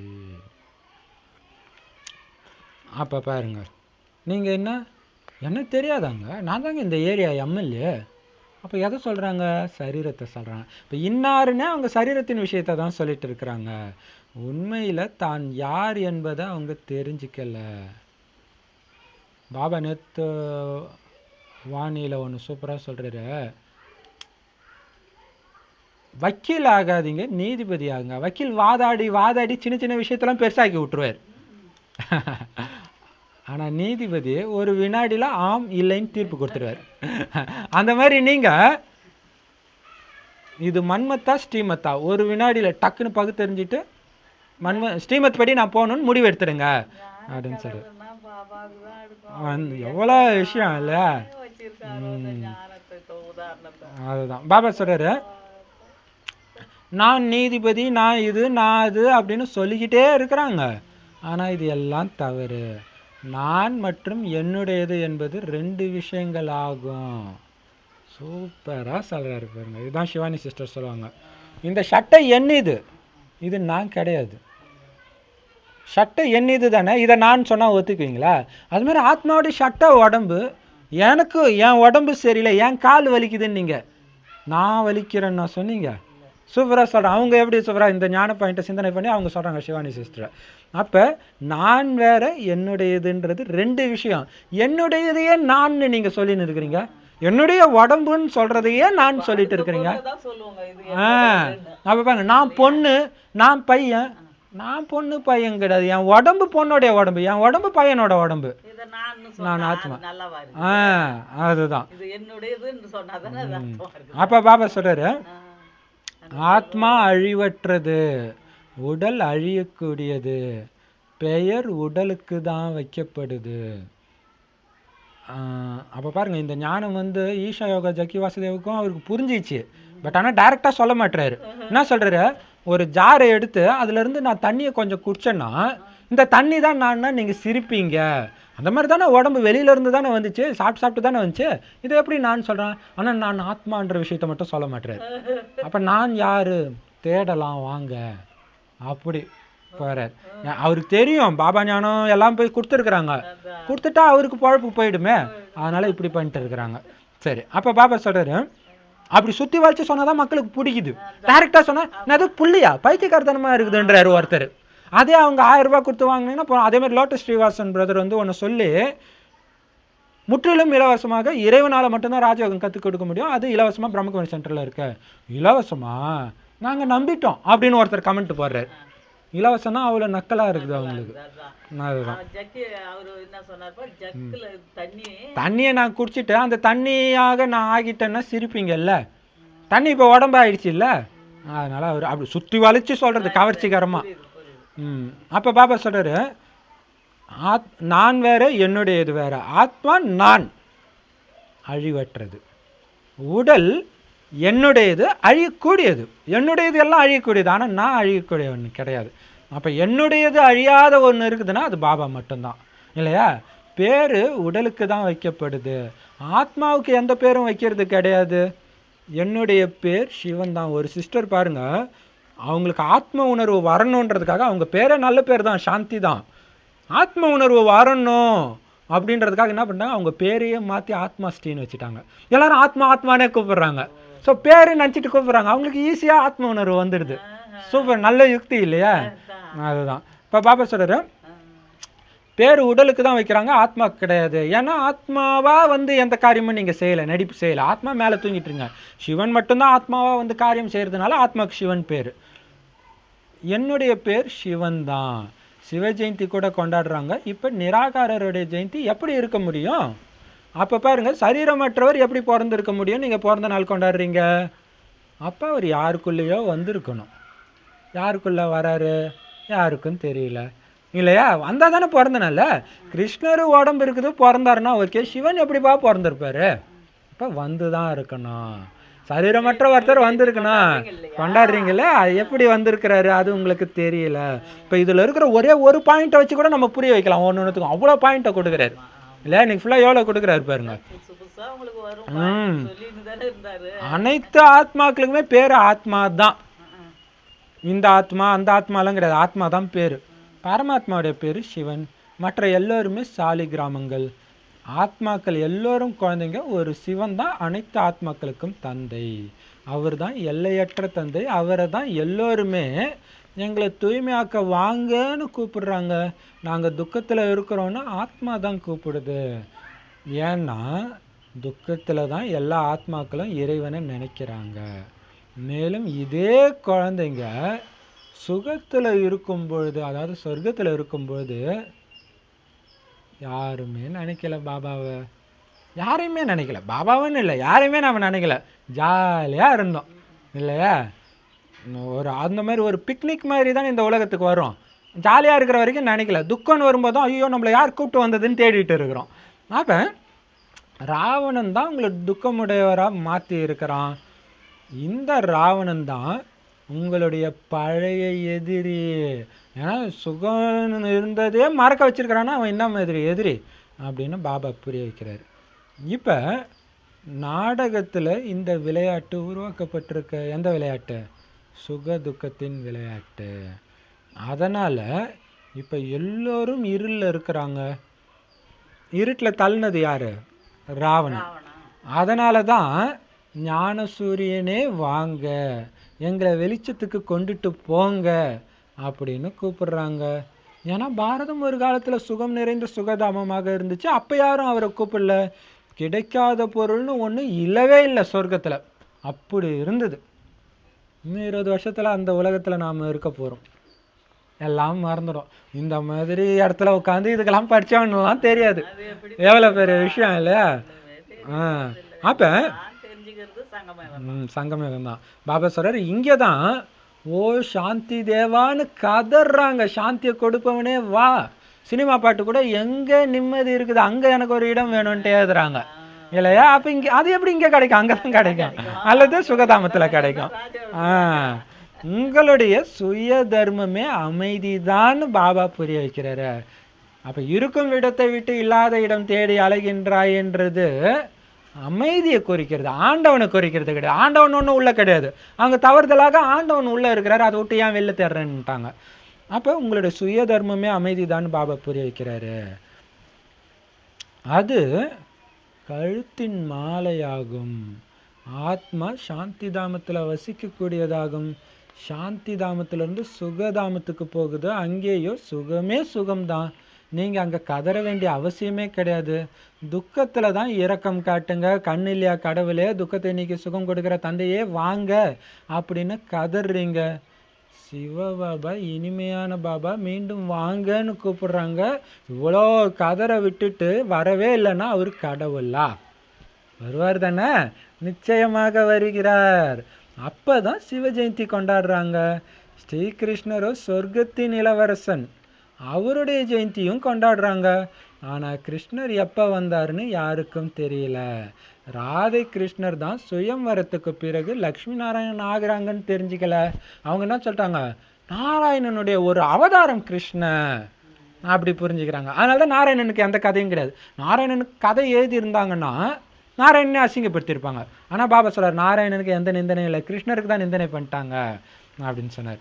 அப்போ பாருங்க, கழுத்தின் மாலைன்னு ஒரு வார்த்தை சொன்னார், என்னன்னு கவனிச்சிங்களா? உங்களுடைய சுய தர்மமே அமைதி தான்னு பாபா புரிய வைக்கிறாரு, அது கழுத்தின் மாலை ஆகும். ஒரு கதை இருக்கு தெரியுமா, கழுத்திலேயே மாலையை போட்டு அந்த மாலை எங்க இருக்குன்னு தேடிட்டு இருந்தாங்கன்னு, அந்த மாதிரி உங்க கழுத்துல இருக்கிற மாலை சாந்தியை தேடி எங்க போய் சுத்திட்டு இருக்கிறீங்கன்றாரு. அது உங்களுடைய உண்மையான தர்மம்னு நீங்க தெரிஞ்சுக்கல அப்படின்னு சொல்றாரு. எப்படி சூப்பரா சொல்றாரு இல்லையா? சரி, அப்ப பாப்பா சொல்றாரு, அப்ப சுகமளிக்கும் தந்தையே வாங்கன்னு கூப்பிடுறீங்கன்னா இது துக்கதாமம் தான். இப்போ துக்கதாமத்தில் வர்றதுனால தான் சிவ ஜெயந்தியை இங்கே கொண்டாடுறீங்க, அங்கே கொண்டாடுறது கிடையாது. கிருஷ்ணருக்கும் இங்கே தான் கொண்டாடுறீங்க. அங்கே யாருடைய பிறந்த நாளும் கொண்டாட மாட்டாங்களாம் சொர்க்கத்தில். அந்த அரியணை ஏறுற நாள் மட்டும் அன்னைக்கு மட்டும் தான், வருஷம் வருஷம் நினைவு வச்சுலாம் கொண்டாட மாட்டாங்களாம். அப்போ பாபா சொல்றாரு, ராதை கிருஷ்ணரை தான் கல்யாணத்துக்கு அப்புறம் அவங்க பேர் லக்ஷ்மி நாராயணா ஆகுதுன்ற விஷயம் யாருக்கும் தெரியல. ஓ இறை தந்தையன்னு மனிதர்கள் தான் அழைத்து கொண்டிருக்கிறார்கள். சரி, அவருடைய பேரு உருவம் என்ன என்றால் அவர் பேரு ரூபத்திலிருந்து விடுபட்டவர்னு சொல்றாங்க. அட, நீங்க இறை தந்தைன்னு சொல்றீங்க, பிறகு பேரு உருவத்திலிருந்து விடுபட்டவர்னு சொல்றீங்க, அது எப்படி? அப்பான்றீங்க, அப்பாவுக்கு எப்படி பேர் இருக்காதா? எல்லாத்தையுமே அப்பான்னு நீங்க சொல்ல முடியும் இல்லையா? அப்ப பாபா சொல்றாரு, ஆகாயம் துருவமாகும். அதுக்கு கூட ஆகாயம் பேர் பார்த்தீங்கன்னா, ஆகாயத்துக்கு தான் எல்லையே கிடையாது, போயிட்டே இருக்க வேண்டியதான் வானத்துக்கு. ஆனா அதுக்கு கூட ஆகாயம் பேர் வச்சிருக்கிறாங்க. இப்ப இறைவனுக்கு மட்டும் எப்படி பேர் இல்லாம இருக்கும், உருவம் இல்லாம இருக்கும் அப்படின்னு கேட்கிறாரு. நாங்க பாபாவுடைய பேரு ரூபத்தை தெரிஞ்சுக்கலன்னு நீங்க சொல்றீங்க. சரி, அப்பாவை பத்தி தான் தெரிஞ்சுக்கல, சரி ஓகே. உங்களை பத்தி தெரிஞ்சுக்கிட்டீங்களா? சூப்பரா கேட்குறாரு. சரி, அப்பாவை பத்தி தெரியலன்றீங்க, சரி ஓகே. உங்களுடைய ரூபத்தை பத்தி தெரிஞ்சுக்கிறீங்களா? ஆம், நாங்கள் ஆத்மா. சரி, ஆத்மாவுடைய பேரு ரூபத்தை சொல்லுங்க அப்படின்னா ஆத்மாவே பரமாத்மான்னு சொல்லிடுறாங்க. பாருங்க, நாங்கள் ஆத்மான்னு அது எல்லா மதத்திலுமே சொல்லிடுறாங்க. சரி, ஆத்மாவுடைய ரூபம் எப்படி இருக்கும், பேர் எப்படி இருக்குன்னா ஆத்மா தான் பரமாத்மான்றாங்க. கொஞ்ச நேரத்துக்கு முன்னாடி தான் பரமாத்மாவுக்கு எந்த ரூபமும் இல்லை, பேரும் இல்லைன்றீங்க. அப்புறம் நீங்களே இப்போ பரமாத்மான்றீங்க, என்ன அர்த்தம்? எப்படி? அப்போ நீங்களே ஒன்றுக்கு ஒன்று முரணா சொல்றீங்கன்னு கூட உங்களுக்கு புரியலையே இல்லையா? அப்படிதான் நாமளும் இருந்தோம். அப்ப நமக்கே ஆச்சரியமா தான் இருக்குது. அப்ப மயங்கி நான் கூட நல்லா இருக்குது, சூப்பரா இருக்குது, ஆனா இத கூட யோசிக்காம இருந்திருக்கணும்னு பாபா இப்ப சொல்லி புரிய வைக்கிறார், எழுப்புறாரு. அப்ப பாபா சொல்றாரு, ஆத்மா பேரு ரூபத்துல இருந்து விடுபட்டதா இருக்க முடியாது. ஆத்மா ஒரு புள்ளி நட்சத்திரம் மாதிரி இருக்கு, பூர்வ மத்தியில இருக்குது. இந்த சின்ன ஆத்மாவுக்குள்ளதான் 84 பிறவியுடைய பாகமும் பதிவாகி இருக்குது. இது ரொம்ப ஈஸியா புரிஞ்சுக்க வேண்டிய விஷயமாச்சு. அதனாலதான் இது மிகவும் புரிஞ்சுக்க வேண்டிய விஷயமும் கூட. தும்மத்தோண்ட ஆத்மால 84 பிறவியுடைய பாகம் ரெக்கார்ட் ஆயிருக்கு, தேயவே தேயாதுன்றது. அதனால பாபா சொல்றாரு, அதனால்தான் 7 நாள் பட்டி பாடப்பட்டு இருக்குது. 7 நாள் உட்கார வச்சு அதை புரிய வைக்கணும், அவ்வளவு நாள் ஆகுன்றது. அதெல்லாம் ஏற்கனவே எடுத்து கிளாஸும் எடுத்தாச்சு. சரி, அப்ப பாபா சொல்றாரு, துவாபர யுகத்திலிருந்து ராவண ராஜ்யம் ஆரம்பமாச்சு. அப்போதுல இருந்து தான் விகாரங்கள் பிரவேசம் ஆகியது. இப்ப பாத்தீங்கன்னா சத்யுகத்துல திரேதா யுகத்துல யாருக்காவது பேய் பிடிச்சிருக்குமா? துவாபர யுகத்துல தான் பேய் பிடிக்கும். இந்த விகார பூதம் வரும்போது தான் அந்த பேயும் வருது இல்ல? விகார பூதம் வர்றதோடைய நினைவாக தான் அங்க காட்டுறாங்க. ஏன்னா பேய் எதுக்கு வருது? துக்கத்தை கொடுக்க தானே வருது. இந்த பேயும் துக்கத்தை கொடுக்க தான் வருது. ஆல்ரெடி எல்லாருக்குள்ளேயும் அந்த பேய் இருக்குது இல்லையா? ஏதோ ஒருத்தனை மட்டும் போட்டு அடிச்சுன்னு இருக்கிறாங்க பேய் பிடிச்சிருக்குன்ட்டு. இப்ப பாபா சொல்றாரு, துவாபர யுகத்துல இருந்து தான் விகாரங்கள் பிரவேசம் ஆகுது. ஏணிப்படியிலிருந்து இறங்கிக்கிட்டே வந்தீங்க. இப்ப எல்லோருக்குமே கிரகணம் பிடிச்சிருக்குது, சனி பிடிச்சிருக்குது. 7.5 சனின்றது ஒருத்தருக்கு 2 பேர் இருக்குல்ல, எல்லாருக்குமே கருப்பாயிட்டீங்க. அதனாலதான் ஞான சூரியனே வாங்கன்னு பாடுறாங்க, வந்து எங்களை வெளிச்சத்துக்கு கொண்டுட்டு போங்க, ஞானமை சத்குரு கொடுத்தார் அப்படின்னு வேதத்துல இருக்குன்ட்டு மம்மா கோர்ட்ல சொன்னாங்க. உங்களுக்கு என்ன மை வச்சுட்டாரா, மயக்கிட்டாரான்னு கேட்டதுக்கு அது சொன்னார். நீங்க வேதத்தை படிச்சிருப்பீங்கன்னு நம்புறேன். சத்குரு வந்து ஞானமை கொடுத்தாருன்னாங்க இல்லையா, அதுதான் இப்ப நடந்துட்டு இருக்குது அப்படின்னு சொன்னார். அப்ப ஞானமைய சத்குரு கொடுத்த உடனே அஞ்ஞான இருள் அழிந்து விட்டது அப்படின்னு என்ன அர்த்தம்? மை போட்டா கண்ணு நல்லா தெரியும்னு சொல்லுவாங்க. அப்ப இந்த ஞானமை போட்ட உடனே இருள் போயிடுச்சு, மறைஞ்சு இருந்தது எல்லாம் ஆத்மா. இப்ப தேக உணர்வு வந்து ஆத்மாவை மறைச்சு வச்சிருக்குது. ஸோ அது அந்த இருள் போயிடுச்சு. புத்தியில பாபா வருகிறார், ஞானமையை குரு கொடுத்தார் என்பது கிடையாது. அப்ப பாருங்க, ஞானமைய குரு கொடுக்கல. ஏன்னா நிறைய குரு இருக்கிறாங்க, அவங்களுக்கு ஞானம் எங்க இருக்குது? என்னென்னமோ குரு ராகவேந்திரா என்னென்னமோ குருன்னு சொல்லிக்கிறான். அவங்களுக்கு என்ன குரு இருந்துச்சு இல்லையா? அவர் என்ன வழி காட்டினாரு? அவருக்கு அவரே சமாதியை கட்டிட்டு உள்ள போய் உட்காந்துக்கிட்டாரு. இது ஒரு பெரிய வழியா? எல்லாரும் போய் இப்படி உட்காந்துக்கோங்கன்னா இதனால உலகத்துல துக்கம் போயிடுமா? அதான் சார், அவங்களுக்கு எங்க ஞானம் இருக்குது? அவங்களுடைய புகழ் பாடப்படவும் இல்லை. ஞானக்கடல். அப்ப சத்குரு ஞானமையை கொடுத்தார்ன்றது அந்த குருவை குறிக்கல, இறைவனை குறிக்கிற விஷயம். இப்ப பாபா சொல்றாரு, ஞானக்கடல் பதித பாவனர் அனைவருக்கும் சத்கதி கொடுக்கக்கூடிய வள்ளல் ஒரே ஒரு தந்தையுடைய மகிமை தான் இது எல்லாமே இல்லையா? பிறகு மற்றவர்கள் எப்படி ஞானத்தை கொடுக்க முடியும்? பகவானை அடையிறதுக்கு பல வழி இருக்குதுன்னு சாதுக்கள் சொல்லிட்டாங்க. அதனால சாஸ்திரங்களை படிக்க சொல்றாங்க, யாகம் தவம் இதை செய்யறது தான் பகவானை அடையிறதுக்கான வழின்னு சொல்லிடுறாங்க. நான் இறைவனை அடையணும் பிரதர், என்ன பண்றது? கிளாஸுக்கு வாங்க. கிளாஸுக்கு வர்றதா? அவங்களுக்கு ஒன்றும் புரியல. ஏதாவது ஒன்று பண்ணி கஷ்டப்பட்டு கிடைக்கணும் அப்படின்னு நினைக்கிறாங்க. வந்தாதான் இறைவன் கடிச்சிட்டாருன்ற விஷயமே உங்களுக்கு தெரியும் இல்லையா? அதான் அவங்க என்ன பண்ணிட்டாங்க, இதை பண்ணுங்க, யாகம் பண்ணுங்க, பக்தி செய்யுங்க, தவம் பண்ணுங்க, சாஸ்திரங்களை படிங்கன்னு சொல்லிடுறாங்க. ஆனா பதிதர்கள் மீண்டும் பரிசுத்தமான உலகத்துக்கு எப்படி போக முடியும்? இதன் மூலமாக யாரும் தூய்மையாக முடியாது. அவங்க எப்படி சொர்க்கத்துக்கு போக முடியும்? சொர்க்கத்துக்கு மட்டும் இல்லை, பரிசுத்தமான உலகமான பரந்தாமத்துக்கு கூட எப்படி போக முடியும்? அதுவே எவ்வளவு தூய்மையான உலகம். எல்லாரும் அங்க போய் தான் ஆகணும்னா எப்படி போக முடியும்? நானே வருகிறேன் அப்படின்ட்டு பாபா சொல்றார். பகவான் ஒருவரே ஆவார். நான் கூட அஞ்ஞானத்துல இருக்கும்போது கேட்டேன், நாடா இறை தூதர், நீ இயேசு வந்தாரு, நபி வந்தாருன்றீங்க, ஏன் உங்க இறைவனுக்கு பயமா வர்றதுக்கு? அவர் ஒரு தூதர் அனுப்பிச்சுன்னு இருப்பாரா அப்படின்ட்டு. இப்ப இறைவன் வருவாருன்ற விஷயம் அந்த வேதத்திலும் இல்லை. அதான் பெரிய விஷயம். நானே வரேன், மற்றவங்களாம் ஞானத்தை கொடுக்கல, மற்றவங்க என் தூதரும் கிடையாதுன்றாரு இல்லையா? ஏன்னா நான் அனுப்பிச்சிருந்தேன்னா அந்த வழியின் மூலமாக உலகம் இப்படி நரகமாகும் இல்லையா? அப்ப பாபா சொல்றாரு, நானே வருகிறேன். ஒரு லைன்ல எவ்வளவு இருக்கு பாருங்க. ஏன்னா பகவான் ஒருத்தர் தான், அவர் போய் பலர் மூலமாகவும் வர முடியாது. அப்ப பாருங்களா, கடவுள் இயேசு உடம்புல வந்து சொன்னார்னா அதே டைம்ல கடவுள் ஏன் உடம்புல வந்தாருன்னு நிறைய குருக்கள் இந்தியாவில் சுத்தின்னு தான் இருந்தாங்க. ஏன் உலகம் ஃபுல்லாவே சுத்திட்டு இருந்திருப்பாங்க. இப்போ என்ன கடவுள் என்ன நிறைய பிரிஞ்சு போனாரா இல்லையா? அதான் பாபா சொல்றாரு, கடவுள் ஒருத்தர் தான். இப்போ ஒரு நேரத்தில் ஒருத்தர் உடம்புல தானே வர முடியும். அவர் சொல்றாரு, கல்பத்தின் இறுதியில ஒரே தடவை தான் வர, மற்ற நேரம் வர வேண்டிய வேலை கிடையாது எனக்கு இல்லையா? சொர்க்கமாக்க வேண்டிய டைமுக்கு தான் அவர் வரணும். இப்போ பாபா சொல்றாரு, பிரம்மா விஷ்ணு சங்கரர் கூட தேவதைகள் தான். இப்ப பாருங்களா, இயேசு வராரு, இன்னும் நீங்க நல்லா கஷ்டப்பட போறீங்க, இது மலர் மேல நடந்து போற வழி கிடையாது, முள்ளு மேல நடக்கிற வழி. இதை சொல்றது கடவுள் எதுக்கு வரணும்? அப்ப சொன்னக்க என்ன கேட்பாங்க, நான் முள்ளு மேலதான் நடக்க போறேன்னு சொல்றதுக்கு நீ எதுக்கு கடவுள்னு கேட்பாங்க இல்லையா? இறைவன் அதுக்கு வரல. இது துக்கம் நிறைஞ்ச உலகம் தான், ஆனா அது முடிஞ்சிடுச்சு, சுகம் நிறைஞ்ச வழிக்கு நான் உங்களை அழைச்சிட்டு போறேன்ட்டு வராரு. அப்ப பாபா சொல்றாரு, பகவான் ஒருத்தர் தான், பிரம்மா விஷ்ணு சங்கரர் கூட தேவதைகள் தான். சிவனுக்கு அடுத்தபடியா பிரம்மா விஷ்ணு சங்கர் தான், அவங்களே தேவதைகள் தான். இப்போ அவங்கள கூட பகவான் சொல்ல முடியாது, அப்புறம் எப்படி மற்றவங்களை சொல்ல முடியும்? ஏன்னா அந்த பிரம்மா விஷ்ணு சங்கருக்கு கூட அப்பா யாருன்னா சிவன் தான். பிரஜாபிதா பிரம்மா இங்கே தானே இருப்பாரு, பிரஜைகள் இங்க இருக்கிறாங்க.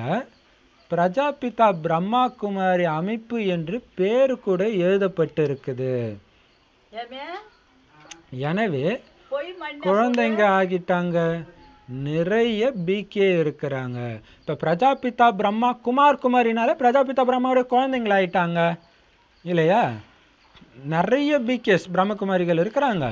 ஏன்னா சொத்து சிவன் கிட்ட இருந்து அந்த குழந்தைங்க அனைவருக்கும் கிடைக்குது.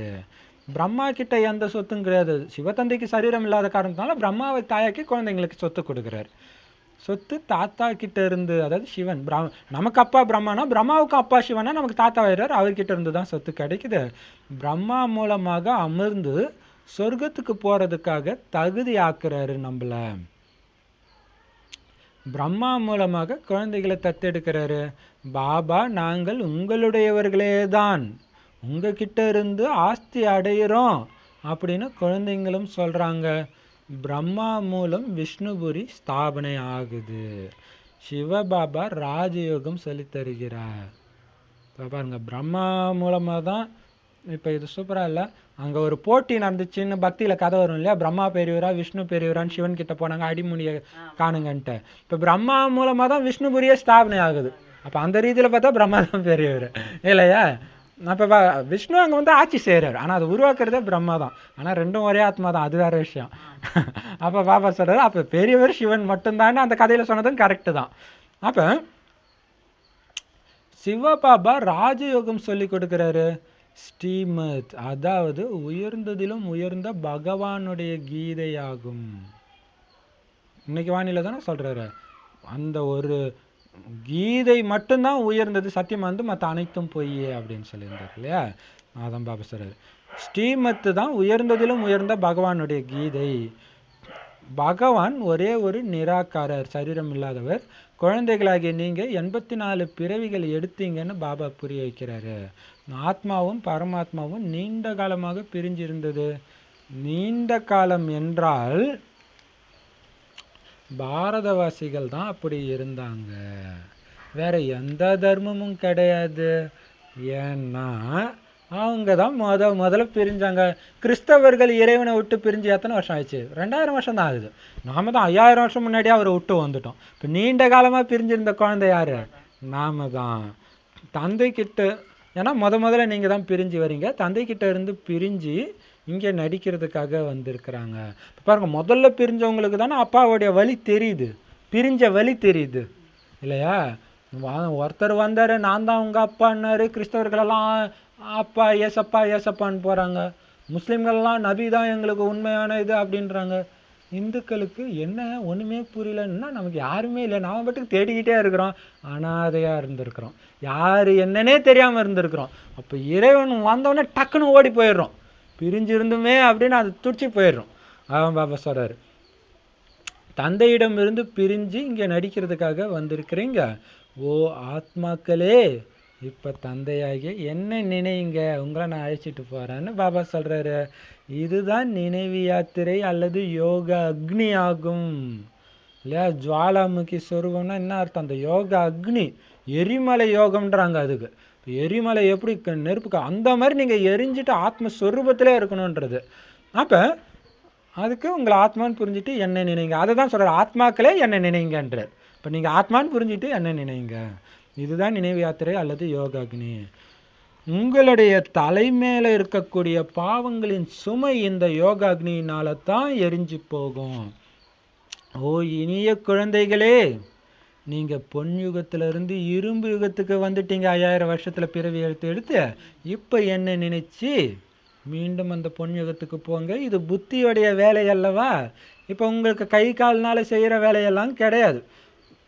இப்ப பாத்தீங்கன்னா கிறிஸ்தவர்கள் சொல்லுவாங்க, நான் முட்டி போட்டுட்டு தான் இறைவனை வேண்டணும் அப்படின்ட்டு. அலையிலையோ அலையிலையோன்னு ஒரு நாள் சர்ச்சுக்கு போய் முட்டி போட்டோன்னா, எப்பா சாமி இதை வேற முட்டி போட்டு நம்ம என்ன தப்பு பண்ணோம், இங்கே வந்து தண்டனை அனுபவிக்கணும். முட்டியே போட முடியல, அவ்வளோ கஷ்டம், நமக்கு எதுவுமே கிடையாது. சரி, அப்போ கால் இல்லாதவன் சர்ச்சுக்குள்ளே வரக்கூடாது போட்டு இருக்குது, பைபிளில் போட்டிருக்கு, பழைய ஏற்பாட்டில் போட்டிருக்க. கால் இல்லாதவன் உள்ளே வரக்கூடாதுன்னு போட்டிருக்க. இறைவன் அப்படி சொல்லுவாரா? யோசிக்க மாட்டாங்க இல்லையா. நிறைய கால் இல்லாதவன் மட்டும் இல்லை, நிறைய குரூப்பாக அவங்க வரக்கூடாதுன்னு போட்டிருக்கோம். இங்க அந்த வேலையெல்லாம் கிடையாது இல்லையா. இங்க புத்திக்கு தான் வேலை. எவ்வளவு பெரிய விஷயம் இல்லையா. அப்ப பாப்பா சொல்றாரு, இது புத்தியுடைய வேலை அல்லவா. அப்ப இங்க மீண்டும் நீங்க இரும்பு யுகத்துல இருந்து பொன் யுகத்துக்கு போறதுக்கு பாபா நினைக்கிறதுக்கு புத்திக்கு தான் வேலை. கை இல்லை, கால் இல்லை, வாய் இல்லை, எதுவும் இல்லாட்டினாலும் உங்களுக்கு பிரச்சனை இல்லை. நினைக்கிறதுக்கு என்ன தேவை? இல்லைன்னா ரொம்ப சந்தோஷம், மைண்ட் அங்கங்கே அலப்பாயாது. கண் இல்லையா, கண் இருந்தால் தானே அங்கங்கே போய் மாட்டிக்குது, சந்தோஷம் நினைங்க. அதனால புத்தியுடைய வேலை, தேகம் உட்பட தேகத்தின் அனைத்து உறவுகளையும் விட்டுட்டு என்னை நினையுங்கள். நீங்க ஆத்மா தானே, இது உங்களுடைய உடல், நீங்க கிடையாது, நீங்க ஆத்மா. நான் ஆத்மா தான் சொல்லுது. உங்களை ராவணன் அழுக்காக்கி நான் ஆத்மா இல்லை உடம்புன்னு நம்ப வச்சுட்டான். இந்த மாதிரி விளையாட்டு உருவாகி இருக்குது. அதை ஒன்றும் யாரும் குற்றம் சொல்ல முடியாது. தூய்மையான பாரதம் மற்றும் தூய்மையற்ற பாரதம் தூய்மை இழக்கும்போது அப்பாவை கூப்பிடுறாங்க. எங்கே கூப்பிடுறாங்க? இங்கே தான் கூப்பிடுறாங்க. மற்ற எந்த இடத்துலையும் கூப்பிடல, இறைவனை எங்கேயும் கூப்பிடல. கிறிஸ்தவர்கள் இயேசுவை தான் கூப்பிட்டுன்னு இருக்கிறாங்க, இறைவனை கூப்பிடல இல்லையா? இங்கே தான் இறைவனை நீங்கள் கூப்பிடுறீங்க. ராமராஜ்யம் வேண்டும்னு சொல்கிறாங்க. ஆனால் அதுவும் ஒரு விதத்தில் கரெக்டு தான். என்ன அப்படின்னா பாருங்களா, சிவன் வந்தாதான் நமக்கு சுகம், அது வரைக்கும் துக்கம்தான். சிவன் வந்து இந்த ஞானத்தை கொடுத்து சுகம் நிறைஞ்ச உலகத்துக்கு அழைச்சிட்டு போறாரு. அதனால் நீங்கள் அவரை கூப்பிடுங்க. கிறிஸ்தவர்கள் கடவுளை கூப்பிட்டு என்ன பண்ண போகிறாங்க? அவங்க வரப்போகிறது இதில் தான், துவாபரகத்தில் தான். அதனால் இயேசுவை கூப்பிட்றாங்க. ஏன்னா இயேசு வந்ததுக்கு அப்புறம் தான் அவங்க வர முடியும். அவங்களுடைய சுகத்தின் நாட்கள் இயேசுக்கு அப்புறம் தான் இல்லையா? ஸோ எல்லா நாடகப்படி கரெக்டாக தான் நடக்குது. அப்போ பாபா சொல்கிறாரு, தூய்மையற்ற பாரதம், அதாவது தூய்மையான பாரதம் தூய்மை இழக்கும்போது தான் அப்பாவை கூப்பிட்றாங்க. அதாவது பக்தி ஸ்டார்ட் ஆகுது. ராமராஜ்யம் வேண்டும்னு சொல்கிறாங்க, ஆனால் அதோடைய அர்த்தம் என்னன்னு புரிஞ்சிக்கல. ஞானம் அளிக்கக்கூடியவர் ஞானக்கடல் ஒரே ஒரு தந்தை தான். தந்தை தான் வந்து ஒரு நொடியில் உங்களுக்கு சொத்து கொடுக்குறாரு. என்ன சொத்து? சொர்க்கம். சொர்க்கம் இல்லையா? பாபா அப்பான்னு கூப்பிட்ட உடனே சொர்க்கத்தின் அதிபதி ஆயிட்டீங்க நீங்கள். இப்போ நீங்கள் பாபாவினுடையவராகி விட்டீங்க. பாபாவிடமிருந்து சூரிய வம்சம் சந்திர வம்சத்தின் சொத்து அடையணும். பிறகு சத்தியுகம் திரேதாவில் நீங்கள் அமரராகி விடுகிறீர்கள். அமரர்னா மரணமற்றவராக ஆகிடுறோம். பாருங்க, சூப்பர் இல்லையா? அப்போ பார்த்தீங்கன்னா அமரர் ஊர்தி அப்படின்னு பேர் வைக்கிறாங்க. போனத்தை எடுத்துகிட்டு போகிற வண்டிக்கு. அங்கேயே அழிவற்றவர் இருக்கிறார், அங்கே அழியக்கூடிய உடலை எடுத்துகிட்டு போகிறாங்க. அழிவற்றவர் அந்த உடம்பு விட்டு வெளியே போயிட்டாரு. புரிஞ்சிக்காம உள்டாவா அவர் அமரர் ஆகிட்டார், செத்து போயிட்டாருன்றதுக்கு அமரர் ஆகிட்டாருன்னு சொல்லிட்டாங்க. எல்லாரும் நம்ம அப்படிதான் இருந்தோம்.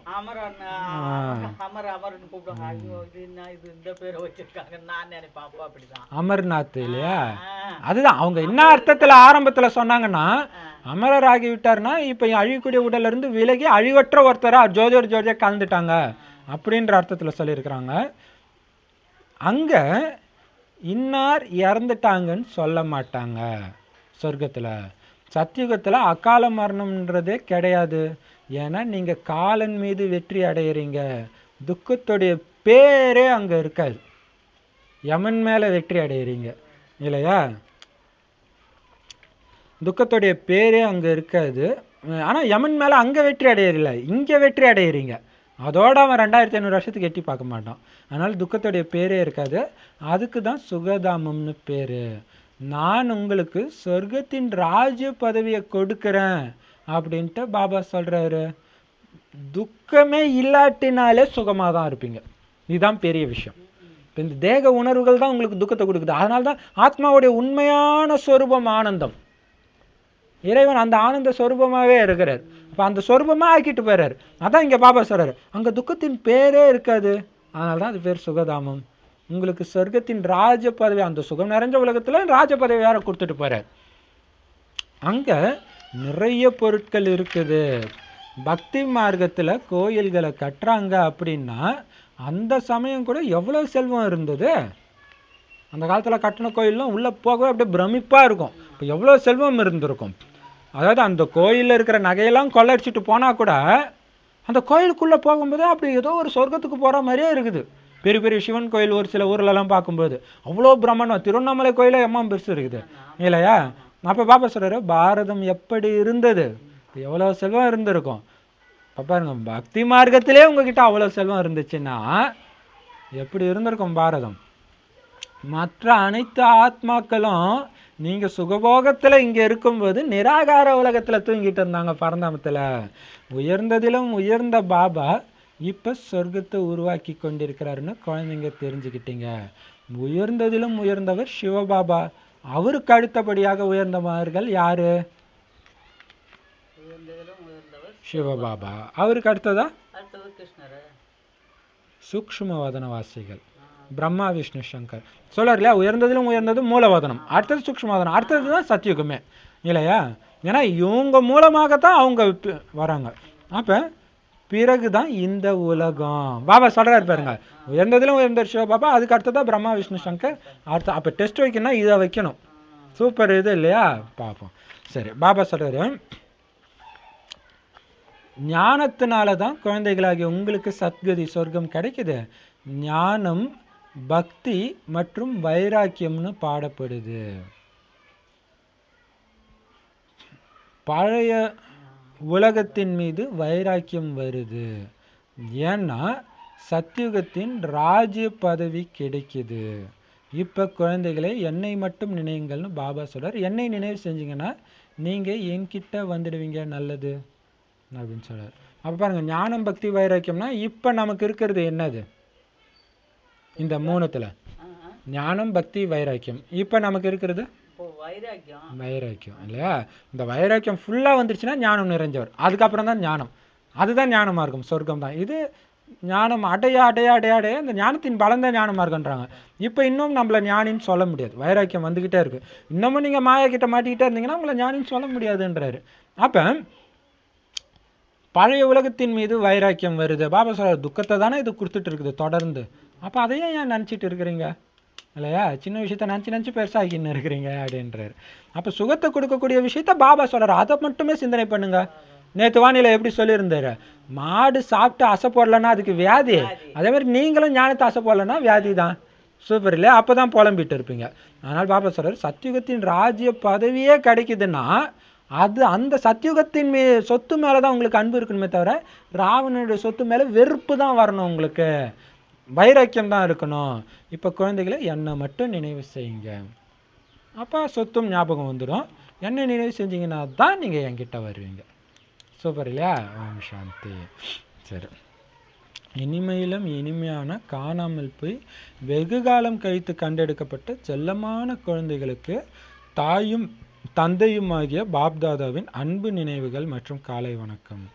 ஆன்மீக குழந்தைகளுக்கு ஆன்மீக தந்தையின் நமஸ்காரம். ஆன்மீக தாய் தந்தைக்கு ஆன்மீக குழந்தைகளின் அன்பு நினைவுகள் மற்றும் நமஸ்தே. தாரணைக்கான முக்கிய சாரம், தலை மீது இருக்கும் பாவங்களின் சுமையை யோக அக்னினால நீங்க எரிச்சிடணும். சூப்பர் இல்லையா? யோக அக்னியின் மூலமாகத்தான் அதை எரிக்க முடியும், வேற வழியே கிடையாது.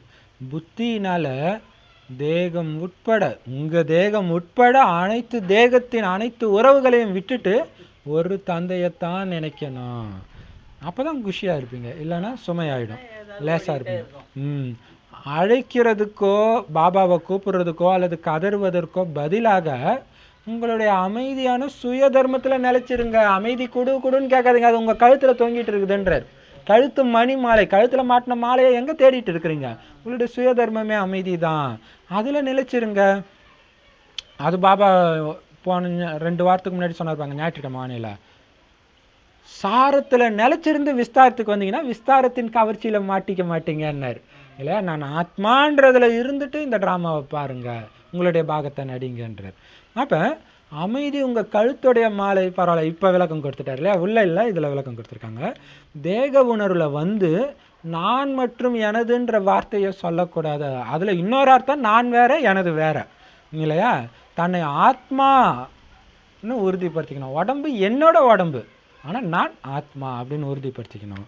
வரதானம், சேவை என்ற மேடையில ஏற்றுக்கொள்ளும் சக்தி மூலமாக வெற்றி மூர்த்தி ஆகக்கூடிய மாஸ்டர் கடல் ஆகுங்கள். எவ்வளோ பெரிய சூப்பர் இல்லையா? சேவைன்ற மேடையில ஏற்றுக்கொள்ளும் சக்தி மூலமாக வெற்றி மூர்த்தி ஆகக்கூடிய மாஸ்டர் கடல் ஆகுங்கள். இப்ப சேவைன்ற மேடையில நீங்க வெற்றி அடையணும் அப்படின்னாலே எல்லாம் வெவ்வேறு சமஸ்காரம் உடையவங்க தான் வருவாங்க. எல்லாத்தையும் ஏத்துக்கிட்டாதான் நீங்கள் சொன்ன மாதிரி அவங்க கேட்பாங்க. அப்போ தான் வெற்றி கிடைக்கும். நான் சொல்கிற மாதிரி செய்யணும், அவங்க செய்ய மாட்டாங்க. அப்படியே செஞ்சால் கூட உங்களுக்கு ஒரு வேளை உயர்ந்த பதவி இருந்து நீங்கள் சொல்கிறது கேட்டு தான் ஆகணும்னு செஞ்சால் கூட வைப்ரேஷன் நெகட்டிவாக இருக்கும். ஆமாம், இவங்க வேலை வாங்குற வேறு வேலை இல்லை அப்படி நினச்சிட்டே செஞ்சாங்கன்னா எப்படி வெற்றி கிடைக்கும்? சூப்பர். சரி, அதுக்கு விளக்கம், சேவை என்ற மேடையில் வருகின்ற போது பல்வேறு விதமான விஷயங்கள் உங்கள் முன்னாடி வரும். அந்த விஷயங்களை தனக்குள்ளே நீங்கள் ஏற்றுக்கிட்டீங்கன்னா வெற்றிமூர்த்தி ஆகிவிடலாம். பிள்ளையாரை சொன்னார் இல்லையா, பிள்ளையார் எல்லாத்தையும் தனக்குள்ளே அடக்கிக்கிறாரு, அவங்க தான் விநாயகர். அப்போ சேவையில் பாண்டவர்கள் விநாயகர்கள் மாதிரி. அவங்க கிட்ட ஒரு விஷயம் வந்துச்சுன்னா அந்த விஷயத்த வெளியில் அவங்க பரப்ப மாட்டாங்க. சூப்பராக சொன்னார் இல்லையா? ஸோ அப்போ அதுதான் தனக்குள்ளே உள்ளடக்கிக்கிறது தான் விநாயகர். அப்போ ஏற்றுக்கொள்ளுதல் என்றால் எண்ண ரூபத்தில் கூட, எண்ணங்கள் அந்த ரூபத்தில் கூட எந்த ஒரு மனிதரை பற்றிய விஷயமோ அல்லது பாவமோ அம்ச ரூபத்தில் கூட உங்களுக்குள்ள இருக்கக்கூடாது. அவரை பார்த்தா அவர் இப்படி பண்ணாருன்ற எண்ணம் உங்களுக்கு வந்துடக்கூடாதுன்றார். அப்போ அது உள்ளே வந்துச்சுன்னா தானே அது வரும். எல்லாத்தையும் ஏற்றுக்கணும். அதுக்கு தான் ஆதி அனாதி சம்ஸ்காரத்தை மட்டும் பாரு. இந்த ஆத்மா தேவதையாக இருக்கும்போது என்னோட உயர்ந்த பதவி கூட இருக்கும், அதை மட்டும் பாருங்கன்னு பாபா சொல்கிறார். அப்போ பாபா சொல்கிறார், அவங்கள பார்க்கும்பொழுதோ அவங்க ஏதோ தவறு செய்யும்போதோ உங்களுக்கு வேறு எண்ணம் வந்தால் கூட அது கூட பந்தனம் தான், அந்த பந்தனத்தையும் அறுத்தேறீங்கன்றார். லேசாக இருக்கணும், பாபாவை மட்டும்தான் புத்திக்குள்ளே நிரப்பி வச்சுருக்கணும் இல்லையா? அப்போ அம்சமாக கூட, அம்சரூபம் துமத்தோண்டு கூட உங்களுக்குள்ளே இருக்கக்கூடாது. தீமை செய்யக்கூடிய வார்த்தையை நன்மையின் பாவனையில் நீங்கள் மாற்றிட்டீங்கன்னா தீமையின் வார்த்தையே இருக்காது. அவகுணத்தை குணமாக, இகழ்ச்சியை புகழ்ச்சியாக மாற்றிட்டீங்கன்னா மாஸ்டர் கடல் என்பார்கள் உங்களை. கடல் ஏற்றுக்குது இல்லையா, ஏற்றுக்கொள்ளும் சக்தி, அதை தான் மாஸ்டர் கடல்ன்றாரு. கடல் எப்படி ஏற்றுக்குது? பாபாவும் அப்படி தானே ஏற்றுக்கிறாரு எல்லாரும். பாபா நேற்று வானிலை சொல்கிறாரு, இந்த உலகத்தில் ஒரு ஆத்மா கூட நல்லவங்க இல்லைன்னு எனக்கு படலைன்றார். எல்லாருமே நல்லவங்களா தான் எனக்கு தெரியுறாங்க. அதுதான் அது பாபாவுடையது. அப்போ பாண்டவர்கள் ஏன் அப்படி சொல்கிறாங்கன்னா அவருக்கு சமமாக நம்மளை மாற்றுறதுனால நாம் அப்படி சொல்கிறோம். அதேமாரி இங்கே பாபா சொல்கிறாரு, அப்போ கெட்ட விஷயத்த கூட நல்ல விஷயமா மாற்றிடுங்க. உங்களை பற்றி தவறாக சொன்னால் கூட அவங்க அப்படி சொன்னதுனால தானே நான் இப்படி முன்னேறி போகிறேன்னு அப்படி மாற்றுங்க. எவ்வளோ பெரிய விஷயம் இல்லையா? எனக்கு தெரிஞ்ச அஞ்ஞானத்தில் இருக்கும்போதே ஒரு ரூமில் தங்கி இருக்கும்போது பக்கத்து வீட்டில் பார்த்தீங்கன்னா ஒரு பொண்ணை, அந்த பொண்ணு அவங்க சொந்தக்காரங்க வீட்டில் வந்துருக்குது வேலைக்கு போகிறதுக்காக. இன்னமும் ஒரு சின்ன தப்பு பண்ணிடுச்சுன்னு என்ன பண்ணுறாங்க அவங்க, அந்த பொண்ணு காலேஜ் படிக்கிற பொண்ணு வயசு, ஆனால் வேலைக்கு தான் போகுது. இன்னமும் ஒரு தப்பு பண்ணிட்டாங்கன்னா அந்த வீட்டில் இருக்கிறவங்க என்ன பண்ணுறாங்க, அவங்களுக்கு அத்தைன்னு நினைக்கிறேன், என்ன பண்ணுறாங்க, தொடப்பம், அந்த தென்னந்தொடப்பம் இருக்குப்பாங்க, அதால் வச்சு செம்ம அடி, அப்படியே ரத்தம் ஊற்றுது, அப்படின்னு தெருவில் வச்சு அடிக்கிறாங்க. அடுத்த நாள் அந்த பொண்ணு எதேச்சா பேசும்போது, எங்கள் அத்தை எவ்வளோ பாவம் இல்லை, எல்லாத்தையும் எனக்காக தானே பண்ணுறாங்கன்னு போது எனக்கு தூக்கி வாரி போச்சு, எப்படா இப்படி பேசுதுன்ட்டு. இப்போ அங்கே அஞ்ஞானத்தில் இருக்கும்போதே அவங்களுக்கு அப்படி இருக்குது. அதுதான் இங்கே பாபா சொல்கிறார், அதுமாரி அவகுணத்தை கூட நல்ல குணமாக மாற்றிடுங்க, இகழ்ந்தால் கூட அதை புகழ்ச்சியாக மாற்றிடுங்க. அப்போ தான் மாஸ்டர் கடல், ஏற்றுக்கொள்ளும் சக்தி உங்களுக்கு இருக்கு. அப்படி இருந்தால் தான் சேவையில் வெற்றி அடைய முடியும். இல்லை நான் அவங்க கூட சேவை செய்ய மாட்டேன், இவங்க கூட சேவை செய்ய மாட்டேன்னா கடைசியும் வெற்றி நடக்காது. சூப்பர் இல்லை? புகழ்ச்சியாக மாற்றணும், அவகுணத்தை நல்ல குணமாக மாற்றிடுங்க உள்ளுக்கு. அப்போ பார்த்தீங்கன்னா அந்த ஆத்மா ஒரு நல்ல அவகுணம் தவிர வேறு எதுவுமே அந்த ஆத்மா கிட்ட வெளிப்படல. யாரை பார்த்தாலும் அவங்கள தப்பாக தான் பேசுகிறாங்கன்னா அந்த ஆத்மா உங்களுக்குள்ளே வரணும். பாபா சொல்கிறார், 1000 கெட்ட குணம் இருந்தாலும் ஒரு நல்ல குணம் இருக்குன்றாரு. அந்த ஒரு நல்ல குணத்தை தான் நீங்கள் பேசிக்கிட்டே இருக்கணும் அவங்க கிட்ட வந்துட்டு உங்களை விட்டு போகிற வரைக்கும். அப்போ தான் அவங்க அந்த நேரம் வெளிப்படுத்துகிற அவகுணம் உங்களுக்குள்ளே ரெக்கார்ட் ஆகாது. அதையே தான் மனசுக்குள்ளேயும் பேசணும், அதே தான் வாயாலையும் பேசணும், அதே தான் அவங்களுக்கும் சொல்லணும். அப்போ அவங்களும் மாறிடுவாங்க. சூப்பர் இல்லையா? செம்ம வரதானம். ஸ்லோகன், விஸ்தாரத்தை பார்க்காம சாரத்தை பார்க்குறவங்க அல்லது தனக்குள்ளே ஏற்றுக்கொள்பவர்கள் தான் தீவிர முயற்சியாளர் ஆவாங்க இல்லையா? ஒரு கெட்டவனை உலகத்தில் எல்லாருக்குமே அவங்க கெட்டவனாக தான் தெரியும், இது ஒன்றும் பெரிய விஷயம் கிடையாது. ஆனால் அவன் யார், விஸ்தாரம், அவன் செய்கிற செயலை வச்சு நீங்கள் இந்த முத்திரை குத்துறீங்க. ஆனால் அவன் யார்? ஆத்மா. என்ன ஆத்மா? தூய்மையான ஆத்மா. என் அப்பா கூட இருந்த ஆத்மா தூய்மையாக இருந்து நடுவில் மாயா கெடுத்துட்டான். ஸோ அந்த சாரத்தை பார்க்குறவங்க, அவன் நடுவில் மாயாவசமாகி இப்படி இருக்கிறான்னு அவனை ஏற்றுக்கிறவங்க தான் தீவிர முயற்சியாளர். அவனை பற்றி எந்த நெகட்டிவான எண்ணமும் உள்ள அனுப்பலை, அப்படி இருக்கிறவங்க தான் தீவிர முயற்சியாளர்னு இந்த பாயிண்ட் 2 தடவை சொல்லிட்டார். இல்லத்தியா வரதானத்தில் இருக்கிறதே தான் ஸ்லோகன்லேயும் வருது. ஸோ அதுக்கு அவ்வளோ கவனம் கொடுக்குறது. சூப்பர் இல்லையா? ஓம் சாந்தி. ஸ்லோகன் இன்னொரு தடவை படிப்பு. விஸ்தாரத்தை பார்க்காம சாரத்தை பார்க்குறவங்க தான் தனக்குள்ளே ஏற்றுக்கொள்பவர்கள் தான் தீவிர முயற்சியாளர். இப்போ உதாரணத்துக்கு வந்து ஒருத்தவங்க கோபமாக இது பண்ணுங்க அது பண்ணுங்கன்னு சொல்லின்னு இருக்கிறாங்க. அதுக்காக இப்படி திட்டுறாங்க, நீ இப்படி பண்ணுவா அப்படி பண்ணுவா. அப்போ நம்ம பார்க்கணும், சாரத்தை பார்க்கணும். ஏன் அவங்க அப்படி கோபப்படுறாங்க? ஏதோ ஒரு வேலை ஆகணும், அது முடியலன்னு தானே பண்ணுறாங்க. அந்த வேலையை செஞ்சுட்டு போயிடுங்க. அவங்க எப்படி பேசுனாங்கன்றது எனக்கு முக்கியம் இல்லை. அந்த ஆத்மா என்கிட்ட எதிர்பார்க்குறது இந்த ஒரு விஷயந்தான். அதை பண்ணிட்டு போயிடுங்க, முடிஞ்சு போச்சு. அப்போ பிரச்சனை கிடையாது. அதான் தீவிர முயற்சியாளர். அதை விட்டுட்டு அவங்க அதை சொல்கிறதையே நீங்கள் பார்த்துட்டு அவன் எப்படி என்ன திட்டலான்ட்டு நீங்கள் ஒரு திட்டி இப்படியே போய் மாயா கிட்ட மாட்டிக்கிங்க, வலையில் மாட்டிக்குவீங்க. ஸோ அதனால் சாரம் டக்குன்னு முற்றுப்புள்ளி வச்சுட்டு அவங்க என்ன எதிர்பார்க்குறாங்க திருப்திப்படுத்திட்டு போயிட்டே இருங்க. ஓம் சாந்தி. பாபா பாபான்னு அதான் எடுத்ததுமே பாபான்னு எனக்கு வருது. பாபா பாபான்னு சொல்லிக்கிட்டே இருங்க அப்படின்னு பாபா சொல்றாரு. யாருக்கு எது சொன்னாலும் பாபா சொல்றாரு பாபா சொல்றாருன்னீங்கன்னா நீங்க சொன்னீங்கன்றது முடிஞ்சிடுது. இன்னொரு அதுல இன்னொரு பலன் என்னது?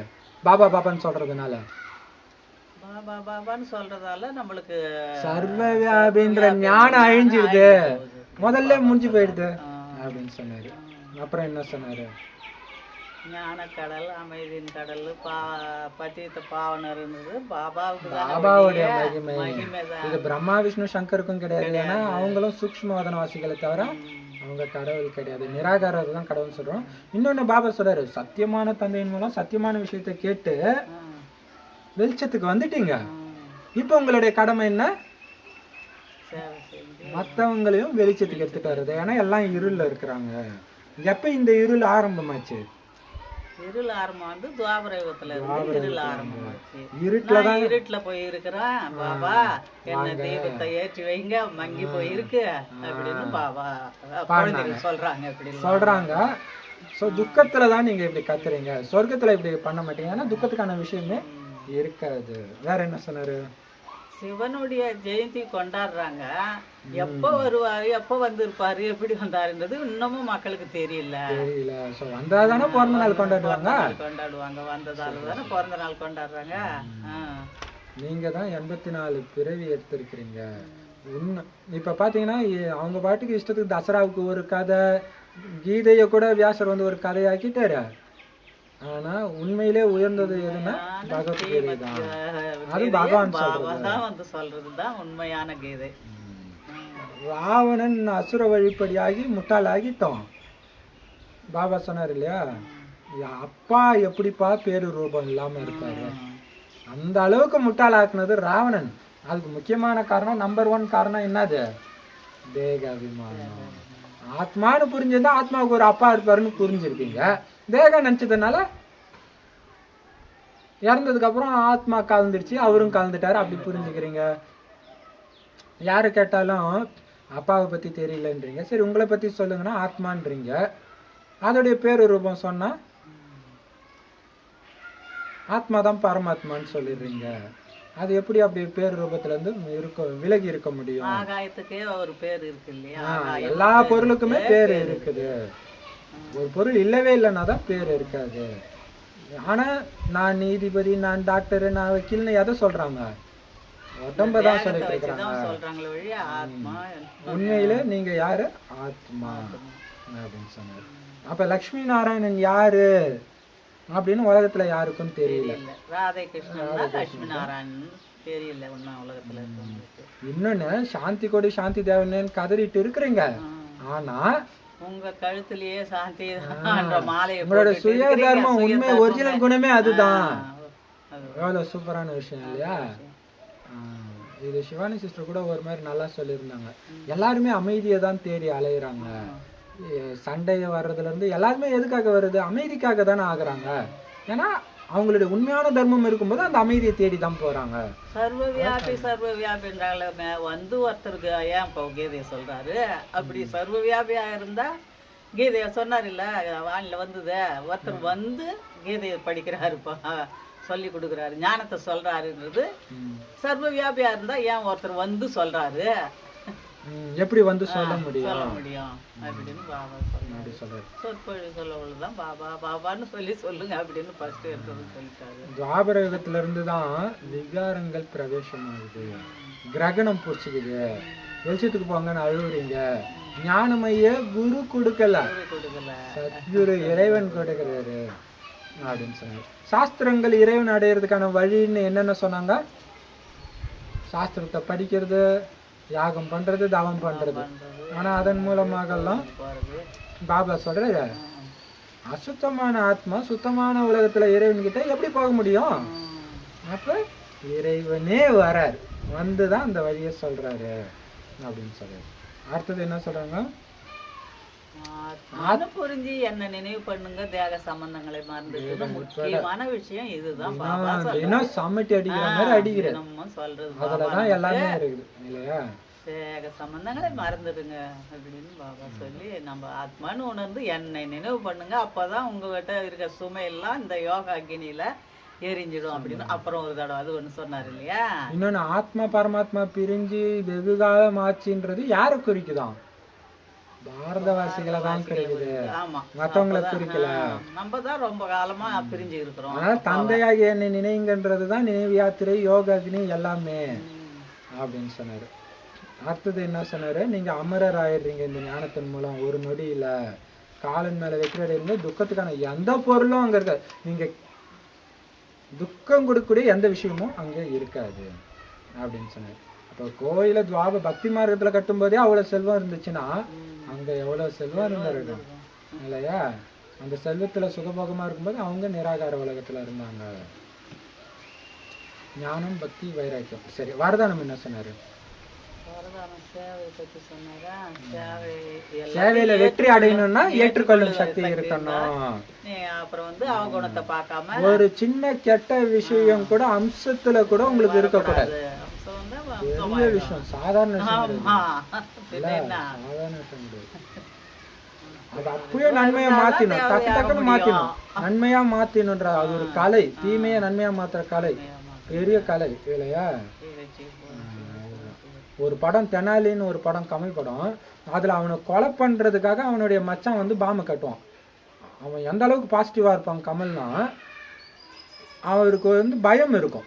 ஓ, பாம்பு பத்தி எனக்கு பயம் இருக்குதுன்றதுக்காக பயத்தை போக்குறதுக்காக தான் இப்படி கட்டியிருக்கான்னு பாசிட்டிவா ஆச்சிருக்கு. ஸோ அந்த படம் ஃபுல்லாவே இந்த நல்ல குணத்தை கிரகிக்கிறத பத்தி தான் இருக்கும். அப்ப பாருங்க, அந்த மாதிரி ஆகணும் அப்படின்னு. அது ஒரு பெரிய கலை தான் இல்லையா? அவகுணத்தையும் நல்ல குணமா நீங்க பார்க்கணும் அப்படின்னு சொல்லி. அப்பதான் நீங்க மாஸ்டர் கடல், இறைவன் கடல், எல்லாத்துலயும் நீங்க மாஸ்டர் கடல். அவர் எல்லாத்தையும் ஏத்துக்கிறாரு, அதே மாதிரி நீங்களும் இருக்கணும். ஸ்லோகன் என்னது? வரதானா? அது சம்பந்தமா விஸ்தாரத்தை பார்க்காம சாரத்தை பார்க்கக்கூடியவங்க தான். அதாவது தனக்குள்ள எல்லாத்தையும் ஏத்துக்கிறவங்க தான் தீவிர முயற்சியாளர். எதுனா இருந்தாலும் டக்குன்னு முற்றுப்புள்ளி வச்சுட்டு நல்ல குணத்தை மட்டும் பார்க்கறது தான் தீவிர முயற்சியாளர்.